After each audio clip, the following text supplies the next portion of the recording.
Hello, j'espère que tu vas bien ce jeudi 22 janvier 2026. Pour cette quotidienne, on va regarder ensemble les news crypto à retenir pour ce jour et on va regarder l'analyse graphique du BTC et de l'ETH car ça a pas mal bougé ces derniers temps et on a aujourd'hui un marché qui rebondit bien. On est à 1,6% de hausse sur le top 100 et ça c'est dû à notre ami Donald Trump qui nous fait du Donald Coin-Coin, donc qui a jacassé dans les oreilles, tout ça pour nous dire que au final il va pas attaquer le Groenland et ça a rassuré les marchés.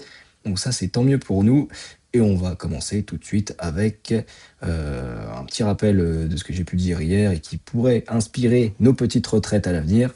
Donc on a Delaware Life qui devient la première compagnie d'assurance américaine à proposer une rente à revenu fixe indexée qui inclut une exposition au Bitcoin, et ça c'est grâce à un partenariat avec BlackRock.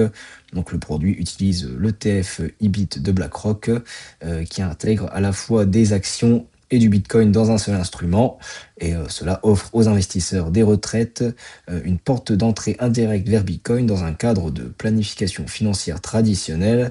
Et ce lancement symbolise une fusion de la finance traditionnelle et de la finance numérique, et ça suggère que les grands gestionnaires d'actifs considèrent Bitcoin comme suffisamment mature pour des produits de retraite structurés. Et ça, c'est un signal potentiellement haussier pour l'adoption institutionnelle. Le Sénat américain planche sur une nouvelle ébauche de loi sur la structure du marché qui serait plutôt favorable aux crypto-monnaies. Toutefois, des membres démocrates pourraient ne pas soutenir la version proposée et ça suscite des inquiétudes au sein de l'industrie. Donc ce débat s'inscrit dans une période d'incertitude réglementaire avec des risques de délais importants pour l'adoption de cadres législatifs. Et même si un cadre pro-crypto semble prendre forme, le manque d'unité politique pourrait retarder ou diluer les avancées attendues. Et maintenant, on a une pression baissière potentielle sur l'optimisme institutionnel et les prix à court terme. Et là, on fait un petit tour en Asie. Hong Kong prévoit de délivrer ses premières licences pour émetteurs de stablecoin au premier trimestre 2026 sous son nouveau régime de régulation. Donc, ces licences s'inscrivent dans une stratégie pour attirer l'écosystème des actifs numériques tout en mettant en place un cadre prudentiel. Donc, les exigences incluent des standards stricts sur réserve, liquidité et gestion des risques pour protéger les investisseurs. Donc la décision de Hong Kong représente une approche proactive et équilibrée envers les stablecoins qui pourrait faire du territoire un hub régional important pour les actifs numériques réglementés et ça renforce l'infrastructure institutionnelle globale. Maintenant, on est au Moyen-Orient, la banque centrale iranienne aurait acquis pour 507 millions de dollars en USDT afin de soutenir le rial face à la pression inflationniste et aux sanctions internationales. Donc ces achats auraient été réalisés via des intermédiaires régionaux contournant le système bancaire international classique. Donc l'USDT est utilisé comme outil de stabilisation monétaire indirecte, et notamment pour le commerce extérieur et certaines importations stratégiques. Donc cet épisode illustre l'usage des stablecoins comme infrastructure monétaire parallèle par des États sous contrainte, ce qui renforce la thèse que les stablecoins jouent déjà un rôle géopolitique clé au-delà du simple trading crypto. Vitalik Buterin propose un modèle de stacking de validateurs plus simple et plus distribué sur Ethereum. Donc l'objectif est de réduire la dépendance aux gros opérateurs de stacking comme Lido, les exchanges ou les pools centralisés. Donc la proposition vise aussi à abaisser les barrières techniques pour les validateurs individuels. Donc cette initiative, ça renforce le narratif long terme d'Ethereum comme infrastructure réellement décentralisée, et ce qui est positif pour la résilience du réseau, mais pourrait peser à court terme sur les acteurs dominants du stacking. Le crédit privé est identifié comme l'un des cas d'usage les plus prometteurs de la tokenisation d'actifs réels à travers les RWA. Donc les fonds de privé de crédit voient la tokenisation comme un moyen d'améliorer liquidité, transparence et accès aux investisseurs. Des institutions financières testent déjà des structures on-chain pour la gestion de prêts privés. Donc la tokenisation du privé de crédit pourrait devenir un pont majeur entre la DeFi et la finance traditionnelle, donc ce qui peut attirer des capitaux institutionnels tout en transformant la DeFi en infrastructure financière sérieuse plutôt qu'en simple terrain spéculatif. La société de cybersécurité Slowmist alerte sur une attaque ciblant le Snap Store de Linux visant à voler des seed phrases crypto. Donc des applications malveillantes imitent des wallets ou outils crypto légitimes.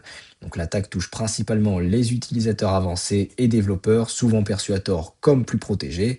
Donc cette attaque rappelle que la sécurité, ça reste le talon d'Achille de l'adoption crypto et que la sophistication croissante des menaces pourrait freiner l'arrivée du grand public sans solution, UX et sécurité plus robuste.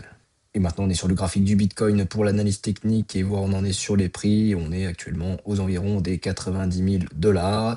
Et pour rappel, on est évolué jusqu'à récemment dans un triangle de compression où on avait breaké la semaine dernière. Donc, j'avais tracé une résistance à ce niveau-là. Comme on a réintégré le triangle, et ben, j'ai modifié un peu la figure et j'avais suggéré de faire un canal dans ce sens, un canal qui est plutôt montant. Donc ça, c'est ce qu'on appelle un bear flag.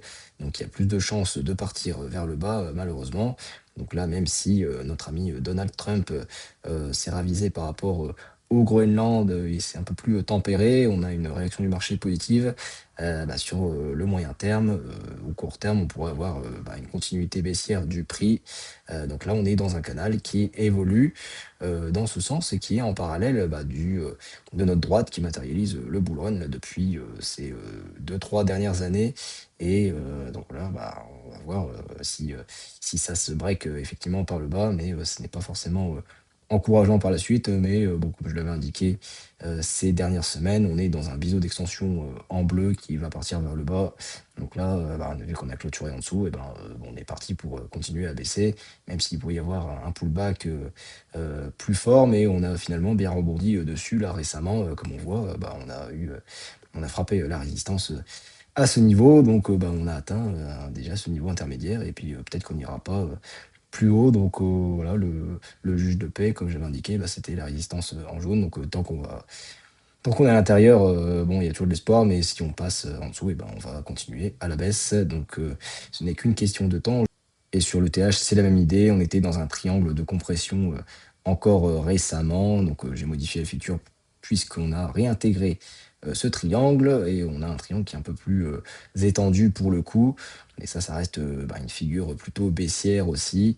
Donc là, les premiers objectifs, ce serait de retourner vers les 2000 dollars par la suite. Donc on est dans la même configuration que le BTC. Abonne-toi pour ne rien rater de la crypto sur les news, l'actualité, le marché, les fondamentaux, l'analyse technique.